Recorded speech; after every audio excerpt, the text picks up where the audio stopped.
Buenos días, buenas tardes, buenas noches, dependiendo del día que me estén viendo y a la hora que me estén viendo. Yo soy Isa de la lista infinita de libros y ahora les traigo la primera reseña de bloque de este año 2025. Bueno, como ustedes saben, solo nos demoramos 2 meses en terminar de leer estos 7 libros porque el octavo ya lo presenté en el libro, en la parte de la sección del baúl de la abuela. Así que, como siempre, bueno, creo que es una reseña bastante corta, la del astillero de Juan Carlos Onetti. Ya les dije que no me gustó mucho la historia, que se perdieron muchas cosas en el trasfondo, pero bueno, vamos allá. Como siempre les voy a hablar del último libro que leí al primero que leímos, ¿ya? Entonces comenzamos con esta antología de poemas que se llama Poemas, que tiene a estos autores, a Machado, a Vallejo, a Alexandre, a Borges, a Neruda y a Paz. Yo no sabía que Borges hacía poesía, me acabo de enterar. Entonces, bueno, este libro fue escrito más o menos en los 70s, 60s, cuando Borges, Neruda y Paz estaban todavía, digamos, presentes y, digamos, novedosos en el círculo editorial. Así que habla sus biografías, porque hay pequeñas biografías en la parte de atrás, habla de ellos en presente. Así que ya, con eso primero les aclaro un poco, ¿ya? Entonces, con este libro creo que descubrí, como ustedes saben, yo no soy muy buena con la poesía, no es mi fuerte, pero creo que con esto entendí que tal vez no es la poesía el género en sí, sino quién la escribe, porque ustedes saben mi mala experiencia con Neruda y lo vuelvo a confirmar porque solamente un poema me agradó de este señor y eso es un poema dedicado a mi país, al Ecuador. Paz, como que más o menos, hay como por ahí un poemita o dos que me llamó la atención. Borges lo mismo, tal vez, bueno, también no les he dicho, pero intenté leer a Borges hace unos años y no fue santo de mi devoción, así que tal vez lo vuelva a intentar más adelante, porque tengo un libro de Borges por ahí, entonces igual lo vamos a leer. Pero con Alexandre es como que un autor nuevo que no sabía que existía, así que es como que recién estoy descubriendo sus cosas, de tal vez lea algo más de ellos. Machado yo ya lo había leído hace mucho tiempo durante la pandemia, creo que no tengo ninguna reseña del señor Machado en este canal. Lo leí justamente de los mismos libros de Onetti, de esta edición de Six Barral, es el Machado. Me gustaron sus poemas, sí. Ahí es cuando descubrí que una de las canciones de Cerati estaba inspirada en uno de los poemas creo que de Cerati, de los poemas de Machado. Pero sin embargo, Vallejo me llevó mucho la sorpresa por su forma de escribir sobre la nostalgia de alguien que ya partió hacia el plano celestial. También hay unas cuantas cuestiones como andinas, como de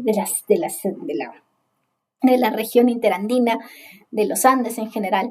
Entonces, como que me llamó un poco más la atención. Luego de las autobiografías descubrí que era peruano, entonces ahí dije, tal vez por eso es como que más cercano a mi, digamos, a mi contexto, entonces como que me llamó mucho más la atención.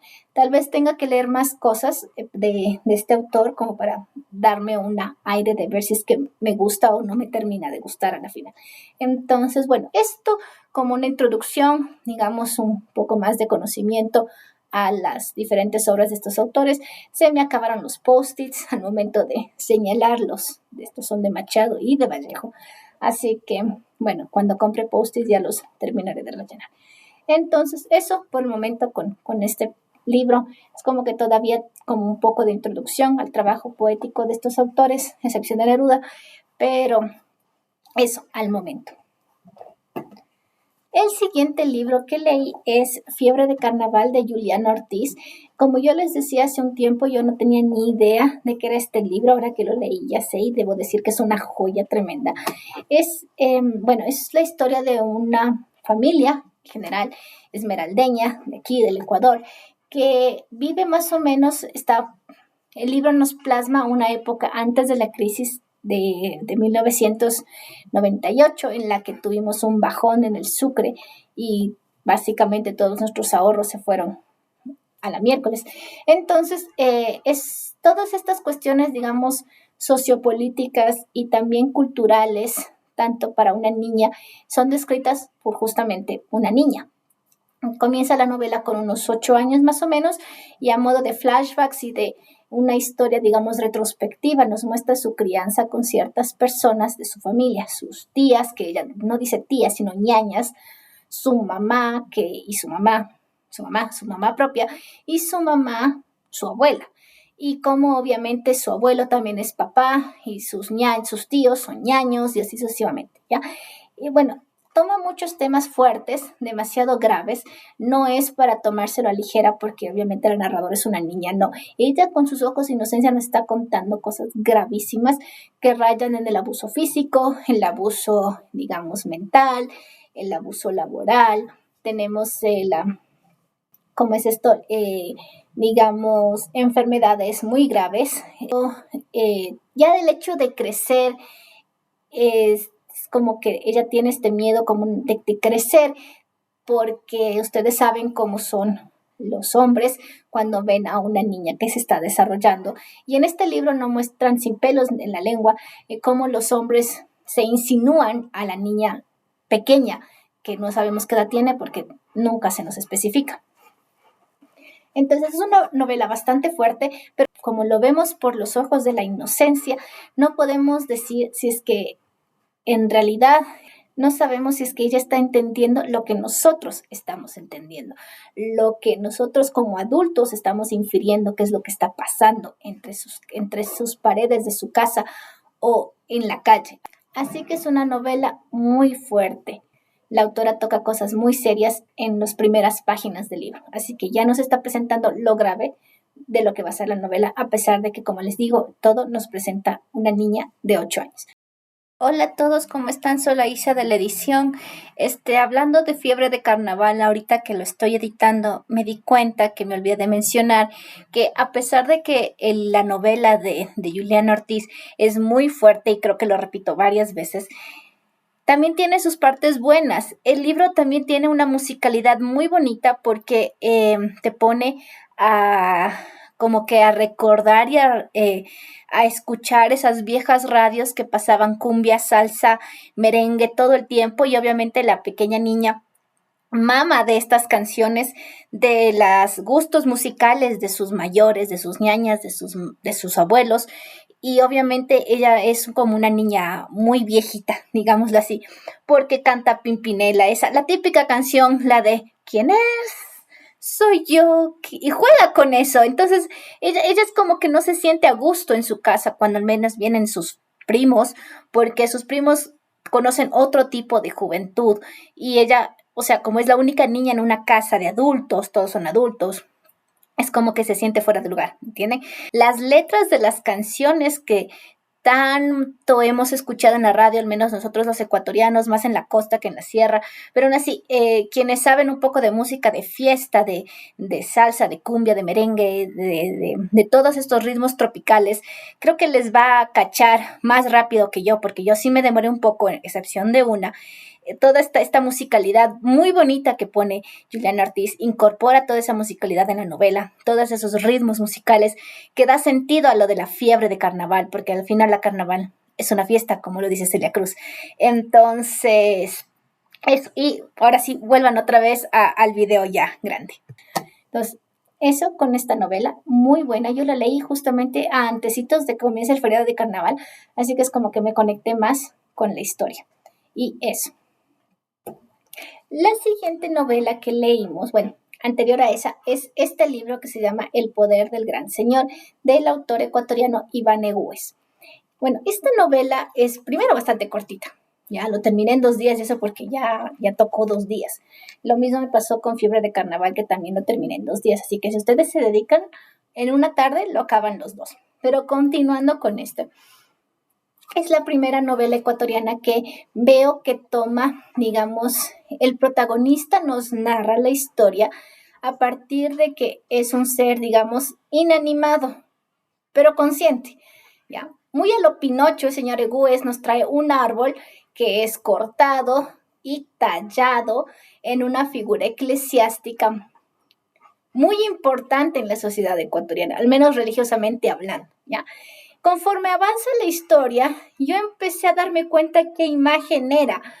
Estaba muy segura hasta que lo comenté con mi papá y él me aseveró que es verdad. Entonces, todavía no averiguo el contexto político histórico de esta figura, de esta imagen, pero lo haré eventualmente.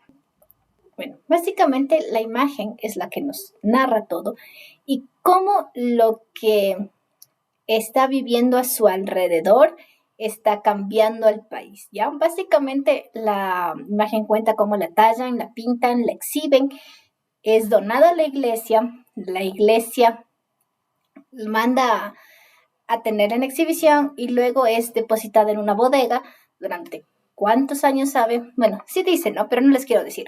Y como luego ciertos, digamos, actores de la política del momento en el que está reflejando el libro, porque no sé si es que es al mismo tiempo que Wes lo escribió, como esta imagen terminó siendo como que un arma política para, digamos, desaventajar a las otras nuevas políticas que estaban sucediendo al momento. Tomando en cuenta que en Latinoamérica el peligro del comunismo llegó a partir de que Cuba se volvió comunista y empezó a Fidel Castro y el Che Guevara a hacer sus vainas allá en Cuba, más o menos esa época es la que se refleja aquí, ¿ya? En ese entonces el presidente en ese tiempo era José María Velasco Ibarra, del cual mi abuelita me ha hablado muchas cosas que también dicen aquí, como que Velasco Ibarra era pobre y tomaba solo agüita de remedio y se murió pobre. Básicamente eso es lo mismo que dicen aquí. Y como obviamente sus ideas, no tan revolucionarias, pero digamos de igualdad, fueron un problema para la iglesia, los hacendados y los militares, ¿no? Básicamente. Que a estas fuerzas políticas, el juez las pone en personas individuales como personajes, básicamente. Entonces tenemos una figura que representa las haciendas, a la fuerza económica, con sus injusticias, obviamente. Una persona, un general, representa a los militares y un sacerdote o cardenal representa, obviamente, al poder religioso, que en ese tiempo bueno, tenía grandes influencias, digamos, en la política. Y como obviamente ellos piensan usar la imagen del Jesús del Gran Poder, que es la imagen, en sus trasfondos políticos, ¿ya? Como también esta imagen se encuentra con personas de a pie que no está afiliado a ninguno de estos poderes y le cuentan los otros aspectos de la época, ¿ya? De cómo lo tumultuoso que se vuelve todo esto. Así que tiene una final triste, tal vez un poco esperanzador, tal vez mágico, extraordinario, pero te hace pensar mucho en el país en el que estamos, ¿ya? Yo, al menos. Como todo esto se hizo un desbarajuste, como Velasco Ibarra tuvo que tomar decisiones drásticas para que le dejen gobernar en paz, como los otros están usando extorsión y a los estadounidenses para traer la paz que ellos tanto ansían, que es básicamente opresión, básicamente abuso contra el pueblo indígena y afroecuatoriano. Así que eso es como que un testimonio de la época, pero como les digo, no estoy segura si Wes lo escribió al tiempo que pasaba o tal vez lo escribió después. Pero bueno, es una novela muy interesante como para analizar un poco el punto de vista cultural y político que pasaba en el país y que tal vez no ha cambiado mucho desde entonces, porque me asusto mucho con ¿ya? Entonces como que por eso no me gusta mucho leer la literatura ecuatoriana porque me sacan esto y luego pienso y como que ¿qué ha cambiado en 30, 40, 50, 60 años? Nada. Entonces, eso. Al menos eso con ese libro. Y pasando a como que historias más bonitas, pero igual de tristes, tenemos a la novela María de Jorge Isaacs. Esta novela yo la había leído allá por mis adolescencias, hace ya bastante tiempito. Y es una historia romántica, de la época romántica de la literatura también, es del autor colombiano Jorge Isaacs, y aquí nos muestra a un personaje, bueno, dos personajes que son digamos, los protagonistas de esta historia, que es justamente María, que es la que da el nombre a la novela, y Efraín, que vendría a ser el protagonista, ¿ya? Bueno, en la novela nos pone muy claro que Efraín viajó a la capital, en este caso sería Bogotá, a estudiar, obviamente, como el primer hijo varón de su familia. Él era el deber de heredar todo y por eso tenía que tener una educación. Sus hermanas, no tanto. La cuestión es que cuando regresa, porque la novela hace hincapié en que él regresa después de 6 años de estudiar, nos muestra que no ha cambiado mucho en el sentido de que es una persona que sabe de dónde viene, sabe de dónde es su padre, sabe de dónde es su madre, sabe de cuáles son sus raíces y cuál es su interés, básicamente. En especial con una de las chicas con las que creció, que se crió como hermana, pero la siente como algo más.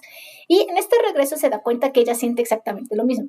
Ya cuando ellos, digamos, se enfrentan a estos sentimientos y deciden sí o sí, digamos, establecer una relación a escondidas, es cuando Efraín le revelan la verdad del origen de María.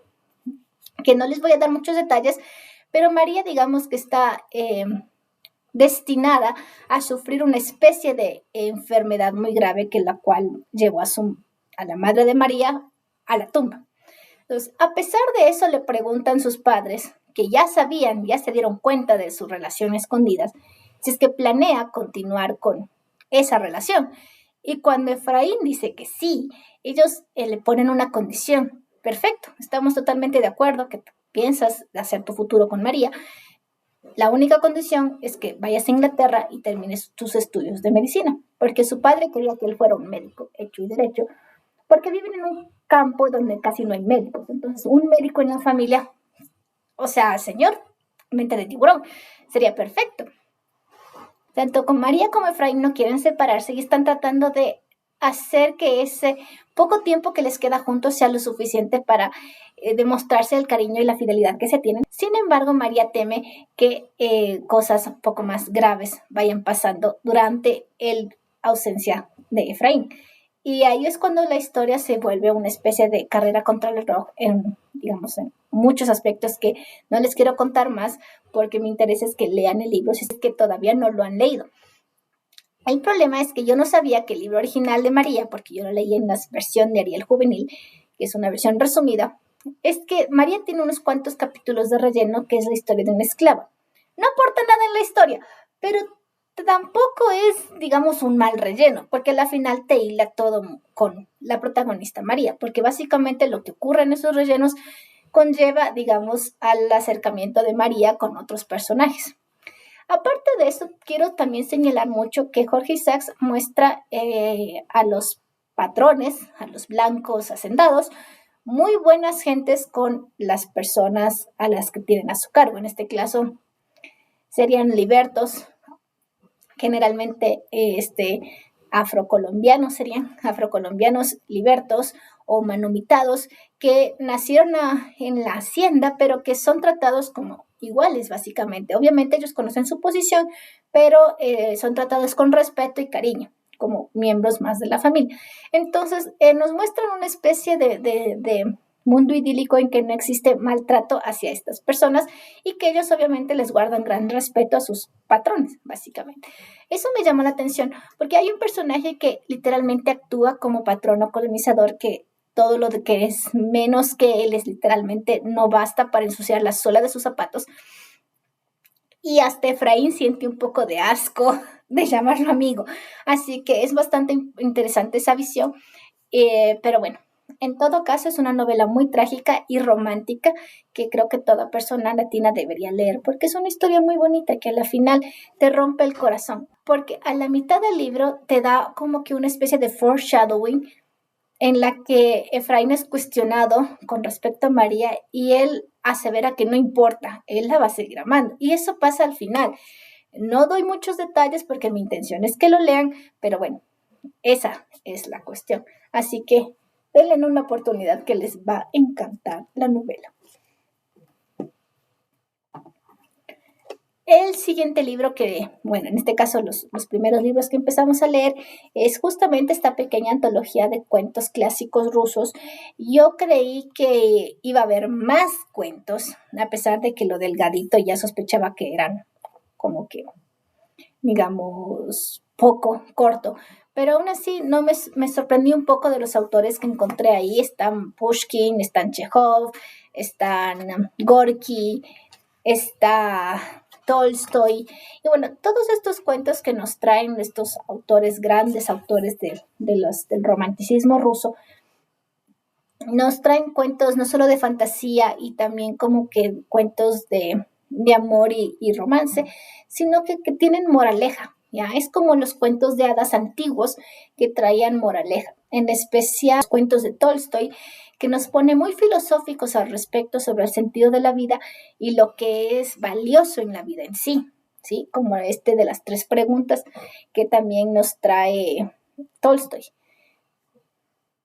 Y bueno, hay muchas cosas muy interesantes en este libro que yo creo que es para un análisis. A pesar de que son cortos, tienen un gran valor de peso como que método de enseñanza. Tal vez por eso al final del libro tienes estas preguntas de estudiante como que para que los chicos reflexionen un poco lo que acaban de leer según el autor que les presentaron. Así que es una antología corta, finita, pero de peso bastante importante. Así que también denle una oportunidad. El siguiente libro es un cómic, bueno, más o menos, es como una especie de álbum extra de Asterix, es El Menhir de Oro, que por lo que había entendido es un cómic que habían rediseñado, porque lo encontraron hace mucho tiempo, era como una especie de material perdido, en el que se había publicado en el 67 más o menos, pero que no era un cómic per se, sino que este era un álbum que venía con estos discos grandes de vinilo, que era una especie de libro con audiolibro, ¿ya? Entonces los niños escuchaban el disco y leían el álbum de Asterix. Cosa que está muy divertido, por cierto, porque yo también empecé así a leer. Bueno, total, este álbum nos trae digamos, la gran aventura de Vercingetorix en su búsqueda de fama para ser reconocido como uno de los grandes bardos de la historia. Pero todos sabemos la reputación que tiene Vercingetorix y su valiosa voz. Así que para no desalentarlo, porque a pesar de que todo el mundo dice que canta feo en la aldea, todo el mundo es sincero, o sea, cantas feo, pero él no se la cree, tiene un ego ese señor, una autoestima, que ni qué coach motivacional ni nada, ¿ya? Entonces, obviamente, Asterix sabe que diciéndole cosas feas, él no va a escuchar, así que le dice como que deberías irte a tal competencia. Asterix no pensó que a su Vercingetorix se lo iba a tomar en serio, pero lo hizo, así que Asterix se ofreció y a Obelix también a acompañarlo. Y Obelix se queda como que, ¿por qué? Y Asterix, porque tenemos que evitar que lo peguen. O sea, le van a tirar de todo. Tú puedes pelear con quien quieras. Y Obelix dijo, muy interesante. Obviamente no iban a pensar que los romanos se iban a meter en esto.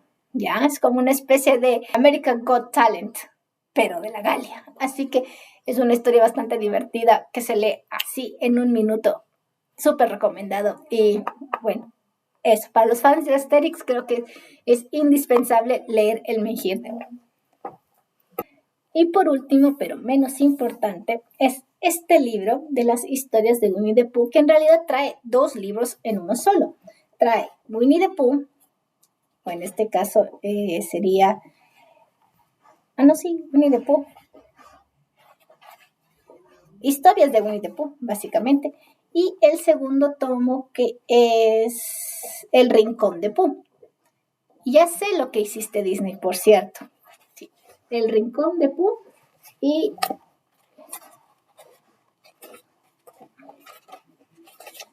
historias de Winnie the Pooh es el primero. Entonces, ya sé lo que hiciste Disney. Lo que hizo Disney en las películas de Winnie the Pooh es literalmente coger un copy-paste de todo lo que está en el libro y pasarlo a la pantalla. O sea, lo único que hizo fue coger los dibujos que estaban aquí y animarlos. Nada más. Nos presentó las varias historias, como que cogió de los distintos 2 libros, cogió varias historias y las enlazó en una sola película y luego después cogió otra historia y la agrandó y la enlazó en esa otra película y luego en la película de Piglet. Solo la de Tigger es original, ¿ya? La de Piglet también sacan muchas aventuras, que en este caso el protagonista y el héroe es Pooh, pero en la película de Piglet obviamente el héroe debe ser Piglet, ¿ya? Aún así, la calidad de las películas hasta Piglet son buenísimas. Bueno, hasta el Winnie Pooh y el pequeño Felante son buenísimas, ¿ya? La de Felante también es historia original, ¿ya? Pero la calidad de Winnie the Pooh es bastante interesante, bastante linda, porque me gustó mucho el prólogo, cómo se presenta el libro, ya que como dice el mismo prólogo, los niños no necesitan presentación. Este prólogo es escrito por Alfredo Lara López, que digamos entendió mucho la esencia de Winnie the Pooh. Y hay una frase muy interesante que es como que dice, o sea, los adultos también lo leen, solo que no dicen que lo leen. Luego algún rato podrás presumir que lees a Faulkner, a Poe, a Rimbaud, a todos esos grandes de la literatura, pero al final todos van a volver a Winnie the Pooh. Y es que es verdad, todas las buenas acciones que un niño debe tener y debe hacer en la vida están enseñados aquí en Winnie the Pooh. Los personajes tienen personalidades bastante, digamos, específicas y únicas en todos los casos. Por ejemplo, Pooh es muy imaginativo, muy inocente, pero aún así no es tonto. O sea, le cuesta un poco tal vez racionalizar un poco las cosas, pero él es bastante inteligente, piensa muy bien las cosas. Es un poeta, bastante creativo, se la pasa componiendo poemas y canciones todos los días, todo el tiempo. Es muy impresionante, eso me impresionó bastante, eso no sabía, esa habilidad de Pooh no la conocía. Por ejemplo, Piglet es el típico niño miedoso que tiene miedo a todo, pero en el momento en que hace lo que le da el miedo, ya le vence la valentía y puede hacer las cosas así, de rápido. A la vez que también es un poquito envidioso porque sus inseguridades como que le frenan un poco y tiene envidia de Pooh que no piensa mucho y las hace. Entonces es bastante interesante que un niño se vea reflejado en eso, porque algunos somos inseguros y no podemos, digamos, actuar así de sopetón como otros niños. Lo mismo pasa con Igor. Igor tanto en las películas como en el libro es depresivo, pero en el libro se pasó, es depresivísimo, pero aún así él encuentra consuelo en su amigo Pooh, porque Pooh lo respeta y lo quiere tal cual es. Nadie le está obligando a hacer lo que no quiere. Es más, él se ofrece a hacer cosas, pero como no le salen tan bien las cosas, como que luego reniega, está de mal humor, bla, bla, bla, pero aún así agradece ese intento de que lo incluyan. Es muy bonito. Luego, en el primer libro aparece solamente hasta Kangu y Rito. Kangu es una mamá en toda la regla. Rito es un niño, bebé, básicamente, en toda regla. Así que no hay mucho que decir de ellos. En el caso de Conejo, Conejo es como el conejo de las películas, manda más, medio sabiondo. Y aquí en el libro es hasta irónico y sarcástico. Y es como que, ¿quién diría que Conejo pudiera responder de esas formas? Y en cambio, Búho, que también aparece desde el primer libro, es el búho sabio, porque ninguno de los personajes sabe leer y escribir completamente bien, porque todos son nivel preescolar, que cuenta y se inventa cosas y al final todo el mundo le cree porque todos son ingenuos, ¿ya? En el segundo libro es en el que aparece Tigger. Por eso digo que Disney cogió de los cuentos de los dos libros y los fusionó en una sola película. Pero cuando aparece Tigger las cosas cambian. Tigger es el típico niño hiperactivo, extrovertido, que cree que lo puede todo, pero cuando ve que no puede es como que finge valor para no sufrir un ataque de pánico, básicamente. Y me llama mucho la atención que Tigger pasa, digamos, al cuidado de Kangu, que básicamente Kangu es su mamá adoptiva. Es bastante interesante, eso no lo sabía y me gustó muchísimo. Pero es en el segundo libro que nos damos cuenta que el libro de Winnie the Pooh está como que desarrollado a partir de la infancia de Christopher Robin, del protagonista. A partir del primer libro vemos como Christopher Robin pide que por favor le cuenten cuentos sobre Pooh, y es su padre el que le está contando todas las historias que están aquí, como Christopher Robin como protagonista. Pero es a partir del segundo libro que vemos que hay un cambio.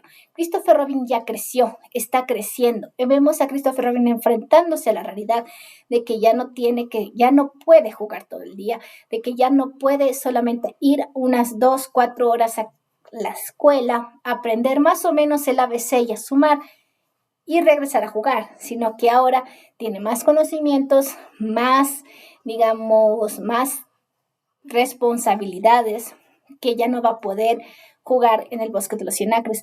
Y tanto Igor como Conejo, como Piglet y como Pooh se dan cuenta de este cambio.